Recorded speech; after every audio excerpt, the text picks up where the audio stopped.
Alright, so today I'm testing out my new setup. I still have the giant squid, but now I have it set up on a external audio recorder. I have it set up on the DR05X. And I also moved the position of the microphone where it's at the nose guard, so it is not in the way of all the wind. So hopefully that also cuts down on wind noise, so we get pretty clear audio before even editing it in production.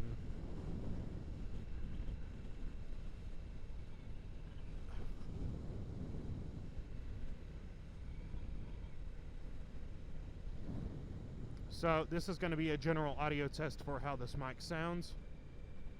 I'm going to be quiet for probably about 30 seconds to a minute to hear you sound. Let everybody hear how the wind pairs up against my setup. If it fares well, I will put a picture on screen of how I have it set up so you get the full picture, no pun intended.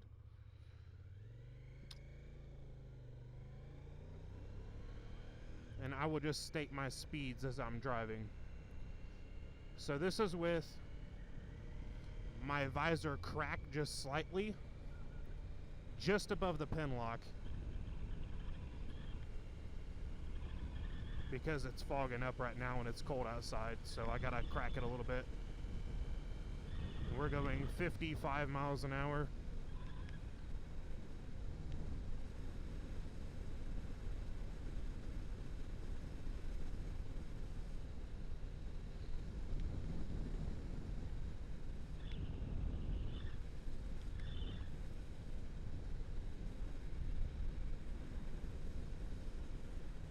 Now I'm going to lift the visor completely open.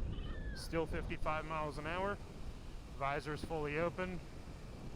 Well, I'm getting a lot of wind in my face, obviously.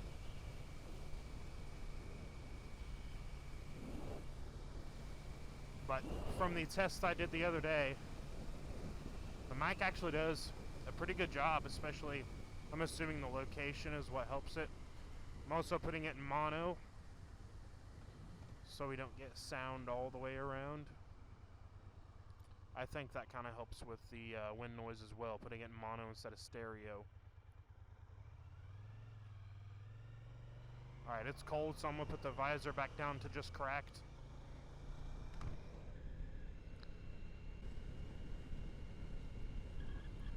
Still getting quite a lot of wind on my face. So that's right around the area of the nose guard. Be right on my top lip, so right below the nose guard.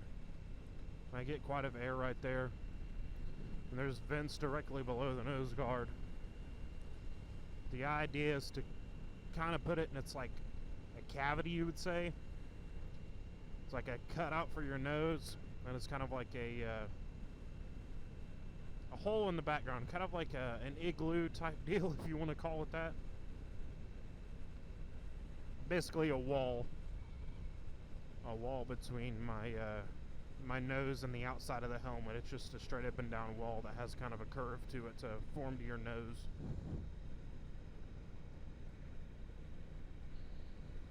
So I seen this idea on somebody else's YouTube channel. I think it was a girl motovlogger. I don't remember what her name was, but her setup was pretty interesting actually. She has like this, I mean, like the modern day motovlogger, you probably have got a GoPro Hero 7 or Hero 8. Some people still use 4s, and that works perfectly fine for them. And actually, the video is not really that bad. But obviously, the hyper smooth and stuff like that kicks in with the, I believe it's the Hero 7 that started doing it. But she had like a, instead of like a GoPro type setup or like one of those little cameras, she had literally like what looked like a maybe a mini, like a mini or like a full-size camcorder on it from like the 90s or like early 2000s maybe. And I thought it was funny. I mean, she has a good setup and whatnot, and she's when I was watching her video, she's actually a pretty decent motovlogger. Hell, if you're watching this, you probably have seen one or two of her videos if you're looking up stuff on the on audio with GoPro Hero.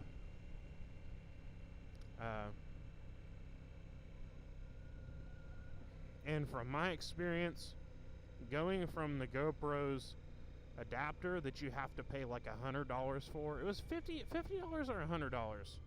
Either way, it's too damn much.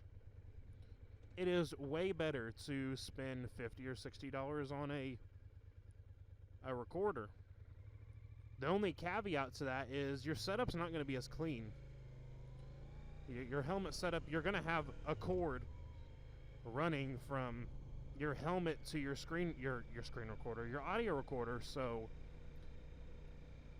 right now, I'd eventually like to find a better setup. I've seen setups where people have like the audio recorder has like a place where you can put a mount on the back of it, and people put it on their bars. That's a really clean setup, and I'd like to do something like that. But for right now, I have a magnetic tank bag, so I just put it in the first sleeve. Put it in the first sleeve, and the wire runs up to my helmet. I try to keep the wire as short as I can, but to where I can still move my head around and stuff like that. It doesn't restrict me.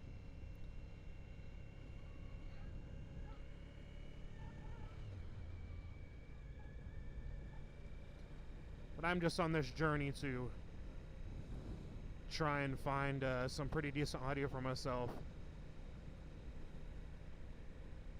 so that I can actually start, when I start riding more with other people, that I already know my audio is good to go. I can just plug in and go. I might have to do a little bit of editing later, but you have to with videos. Not everything is always the exciting point. The whole video is not going to be entertaining. Everything's chopped up, so.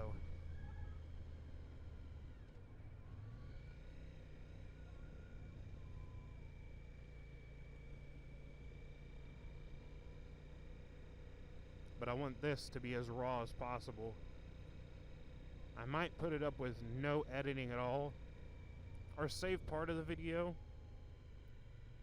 with slight editing on it, and then save the other raw footage of the same clip, just to kind of see the difference. Or I might just completely upload it raw. It just depends on what it sounds like. We'll see. Let me know what you guys think about it in the comments below, or heck, even if you have suggestions on what I could do, how I could better my setup, or if I should be using different equipment. Personally, I think I went from a purple panda to the giant squid, and I had no complaints with the purple panda. I really didn't, until it just broke on me one day. And from what I was seeing everywhere, everybody was using the purple panda. It was like a decently affordable lav mic. It came in this cool little bag. It already had a dead cat with it and everything, which I do not have a dead cat on this, by the way. I only have the windscreen. So keep that in mind as you're also watching this video. But it just stopped working on me one day, and I was like, yeah, I'm not buying another one of those. I'm gonna get something else. So I started looking at recommendations, and the top other recommended, at least at the time that I was watching, was the giant squid. And I really do have no complaints. It's been a pretty decent microphone, unless it just one day breaks, which the purple panda mic could have possibly been my fault. I know if you're watching this video, obviously you're probably familiar with how like most motovloggers set up their audio recording, and they run their lav mic through their helmet. Obviously you got to get it there somehow, but they would put it on the tuck it in the cheek pad.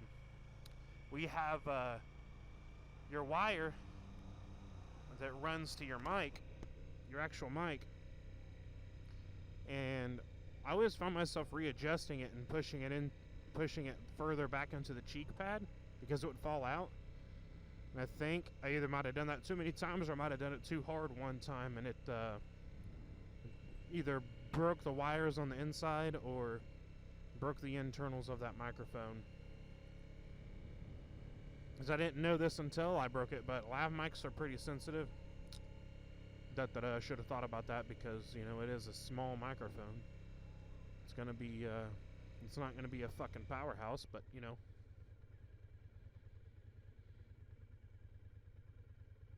I've seen a lot of recommendations on getting the Sony ECM. It looks like a more, I don't know how you would, more of a quality product, I guess you would say. Like, most lav mics look the same.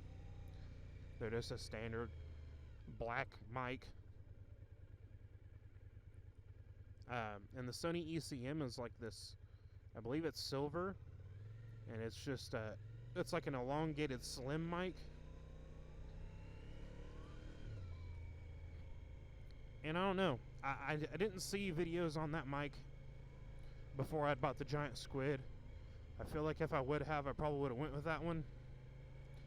If I remember correctly, I also think that it costed a little bit more. You know, it is what it is. But guys, hopefully you have enjoyed me rambling on, or you've already came to this video and you've already came to the conclusion that either this audio is shit or this audio is pretty decent. And you do what you want with that. You can dislike this video, you can like this video. This is just for informational purposes and showing you my current setup and just asking if there's anything I can do to improve, or if you like my audio, maybe there's something that I can tell you. Give you some suggestions. And for support to keep this microphone up, because I had stated that it was in front of the nose guard, I used a piece of black electrical tape to put over the cord to keep it to where it stays up there in a couple spots.